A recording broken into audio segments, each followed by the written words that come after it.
윤석열 대통령이 또 거부권을 행사했습니다. 김건희 특검법만 3번째, 취임 이후 25번째입니다.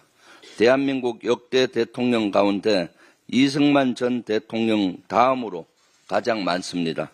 윤 대통령은 이승만 전 대통령과 거부권 기록 깨기 경쟁이라도 하려는 겁니까? 4.19 혁명으로 하야한 이승만 전 대통령은 거부권을 45차례 행사했습니다. 윤 대통령도 45번 거부권을 행사한 뒤 하야할 생각입니까?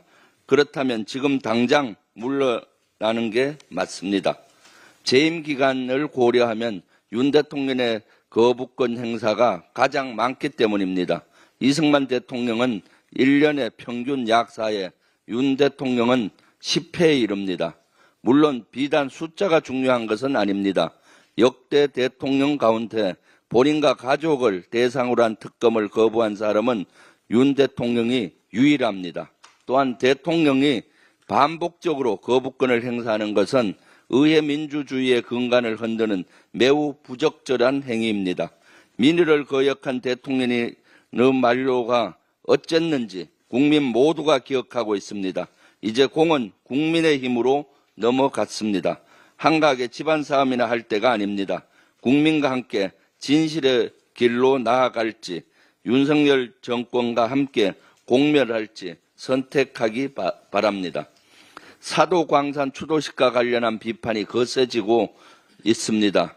외교부가 뒤늦게 지난 25일 유감을 표명했다고 공개했습니다. 유감 표명마저 시시하며 저자세로 하는 이유가 뭡니까? 심지어 조태열 외교부 장관은 어제 일본 외무상과 만났는데도 이와 관련한 항의나 유감 표명을 전혀 하지 않았다고 보도됐습니다. 이번에도 일본의 마음이 중요해서 그런 겁니까? 도대체 무슨 약점을 잡혔길래 뒤통수를 맞고도 일본에 아무 말 못하는 겁니까? 앞서 조태열 장관은 사도광산 협상과 관련해 문제가 있다면 책임지겠다고 했습니다. 일본은 물컵의 나머지 반을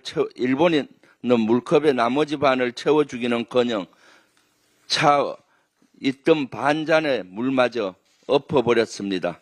지금이 바로 조 장관이 책임질 때 아닙니까? 스스로 사퇴하지 않는다면 윤석열 대통령은 조태열 장관을 당장 경질해야 합니다.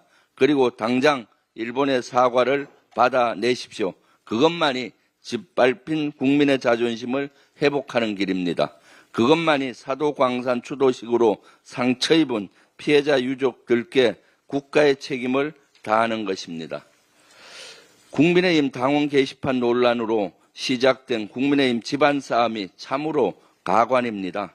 급기야 게시글 작성자 한동훈에 대한 징계 게시 요청서가 국민의힘 당무감사실에 접수됐고 다음 달 윤리위원회에서 검토될 것으로 보입니다. 국민의 삶과 민생을 책임져야 할 집권 여당은 도대체 어디에 있는 겁니까? 파이낸셜 뉴스에 따르면 전문가 12명 중 5명은 내년 경제 성장률이 1%대에 머무를 수 있다고 경고했습니다. 이 밖에 전문가 대다수도 한국은행의 전망치인 2.1%보다 낮을 것으로 내다보고 있습니다.